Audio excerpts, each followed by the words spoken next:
Ernest Walker is a first responder chaplain, and Nate Walker is his son on the left of your screen. They join us now from Dallas, Texas. Ernest, let me begin with you, and Nate, I'll ask you the same question in a moment. How are you doing today? Well, right now I'm tired because once the protest started at 7 o'clock, it ended around about 9 to 9:30, and that's when all chaos broke loose. And once the shooting began, they shut down the city of Dallas. I'm speaking of a 10-mile square radius. They shut it down. Nothing would go in, nothing would go out. So as a result, we sat there for over 14 hours waiting to be released. Nate, how are you feeling today?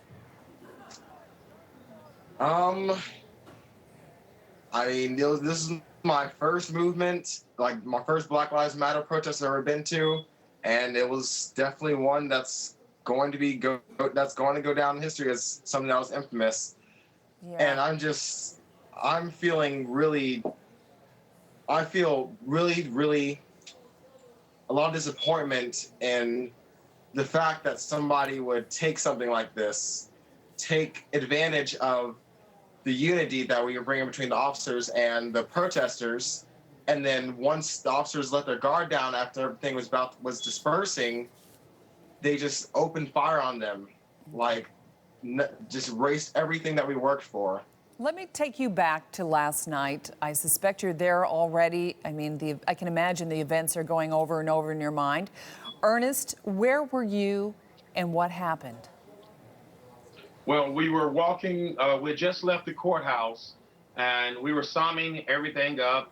We said our last goodbyes, and we said, okay, in an orderly fashion, let's link arms and let's be safe. Safety was key, and let's head back down Main Street, going back to Below Gardens, which is where the protest started. En route going to there, that's when everything just broke loose. I lost my son. The gunshots rang out. I heard a car screeching. Then, it was telling us to get back. And when I looked at the officer, he just dropped right 10 feet in front of me. I mean, whoever the sniper was or whoever the shooter was, he targeted a cop because he very could have easily shot me because I'm standing 10 feet away from this guy. And when he dropped, 5 officers went, and I mean, it's like they covered him. It's like they turned around and became a blanket, a shield for him.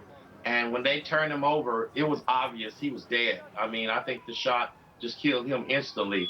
And there were cops running everywhere, dozens and dozens of cops.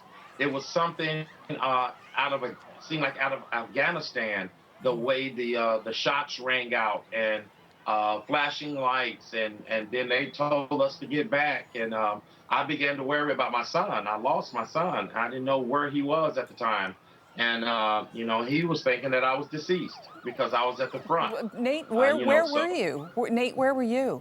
What happened? Me, my dad, and I had the dog in my possession, and we were all just walking, and the dog just at one point, he just stopped. He just would not move anywhere. He wouldn't let me pull him. He wouldn't let me push him anywhere. He just stopped moving right before all the shooting happened.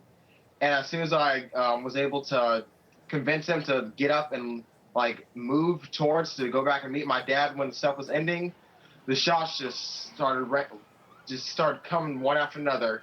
And I didn't know what was going on. I thought that people were just being shot because there was so much gunfire. It was like 4th of July fireworks. Just so much gunfire. And because I was at the front of the movement, he thought I was one of the first to get shot. And all I could do at this point, I mean, I just had to run the other way and hope and pray that my dad was okay. Yeah. And when I made that first call and he answered, that was relief. And when you called me, that was relief too. Yeah. Yeah, I can't imagine what that would have been like for the both of you with a hail of bullets. I mean, it's understandable that you would worry that the other had been hit. Yeah, I've been to the military. I did 4 years in Hawaii in the Army, and I haven't seen anything like this. I mean, honestly, because, I didn't go to Desert Storm or anything like that. But this is something out of a third world country. And I'm very embarrassed for Dallas. I've grown up in Dallas. Dallas is my home. And right now, we are the people that shot Kennedy, and that left a stain on our city, I believe, for a few decades. We were known as that city that killed Kennedy, and now we shot Reagan. John Hinckley Jr., if you recall, was from Highland Park, which is still considered Dallas. And now this, and they're liking this to the something of September 11th or the largest cop killing since 1900. Why Dallas?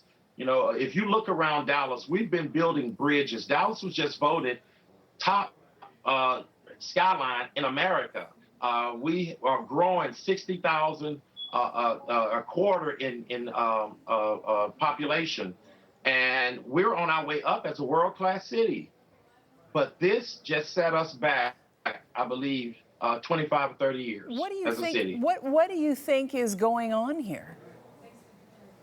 Well, obviously there's a need for the police to respect the people, the patrons that they pull over, but it's also the patrons need to respect the officers. And in doing so, I believe that,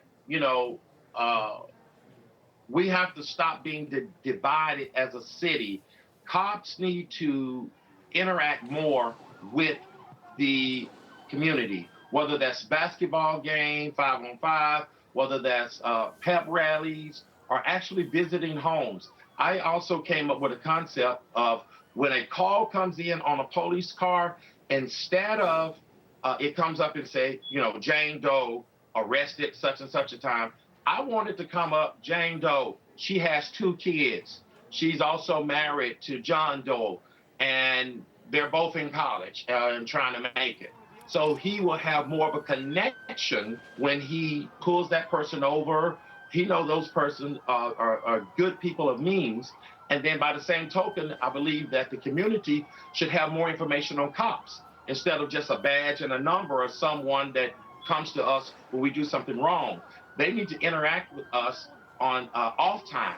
And we need to know that the officer has a wife and a kid so that we can humanize him and we can see each other as equals.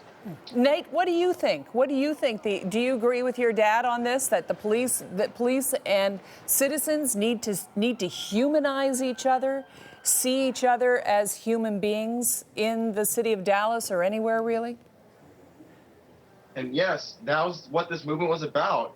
When I was in the movement and walking with the protesters, I saw the police officers. They were blocking roads for us. They were helping guiding us on our paths. They were protecting us. They were there working in tandem with the protesters and the organizers of it. Everybody was basically unified. And what the shooters want for this event to happen, what the shooters want to happen with this event, they want to divide us once again. They want to make people see black and white, cops and citizens. They don't want to see us all as a union of people that are trying to just make this country a better place for us. Right. Well, I'll leave it there with the both of you, Ernest and Nate Walker. I want to thank you for sharing your story last night. I can't imagine. The images are probably still with you today. They'll be with you for a long time. But I want to thank you for sharing your story with the Canadian audience today from Dallas, Texas. Thank you both, and good luck to you both. It was a pleasure. We're going to get some sleep now. We are very tired. I bet you are. Okay. Good luck with that. Okay. You too. You too.